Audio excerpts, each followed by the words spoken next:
Nous allons revenir avec Étienne Martin et puisque tout à l'heure nous avons présenté un premier livre, nous allons maintenant présenter le deuxième livre. Alors je vous laisse la parole, Daniel. Donc une dizaine d'années se sont écoulées à peu près entre le premier et le second livre. Je voyais toujours Étienne Martin, nous nous voyions régulièrement, nous avions envisagé de faire un autre projet qui n'a pas pu voir le jour. Étienne a un petit peu craqué sur ce que je lui demandais. Je poussais le bouchon un petit peu trop loin. C'est-à-dire, racontez-nous. Et j'avais Étienne Martin, alors là ça va être compliqué parce qu'après les choses vont s'entrecroiser, ça va être compliqué pour vous. Étienne Martin m'avait fait connaître un texte qui est le texte de la pierre de Bologne. Oui. Et il était fasciné par ce texte. Et je lui ai dit, Étienne, on pourrait faire un livre sur la pierre de Bologne. Alors on a commencé à faire des maquettes, des trucs, on a réfléchi, on se voyait, etc. Et puis un jour, je lui dis, je le vois comme ci, comme ça, etc. Et puis il me dit, Daniel, c'est pas une demeure que vous me demandez là, c'est une ville tout entière. Et j'ai compris qu'on n'y arriverait pas.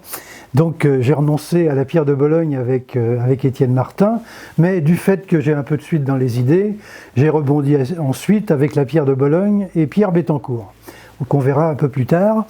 Donc Étienne Martin, on avait quand même envie de continuer à travailler ensemble.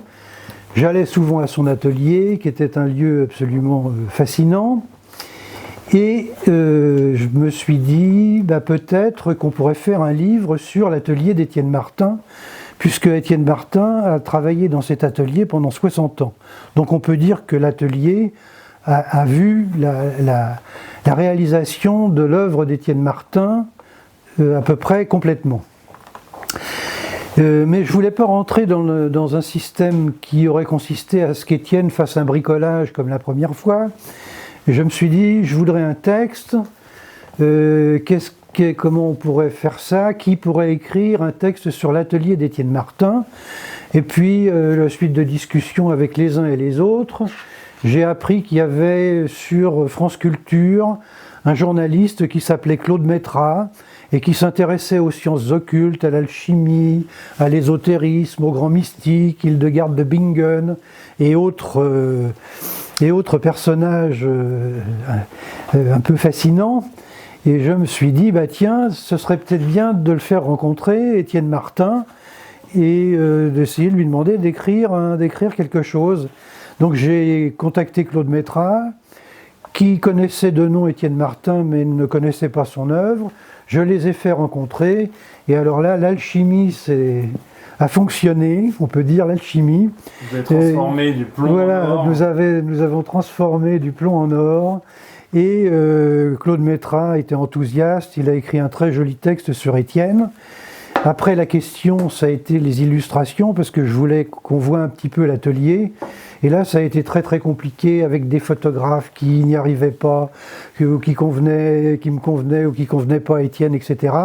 On a perdu un peu de temps, et finalement, on a choisi de prendre des photos de Thierry Martin, le fils d'Étienne, qui a fait quelques excellentes photos, et qui sont reproduites dans le livre. Qu'on a vu il y a quelques instants, oui.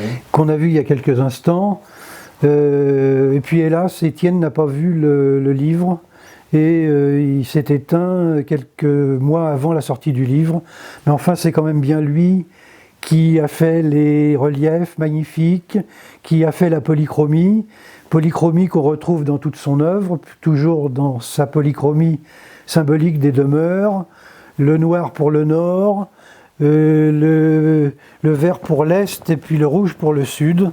Et on a affaire à une véritable œuvre, un véritable bas-relief du sculpteur. C'est le noir ou le bleu pour le nord? Le bleu. Le bleu, hein? Oui.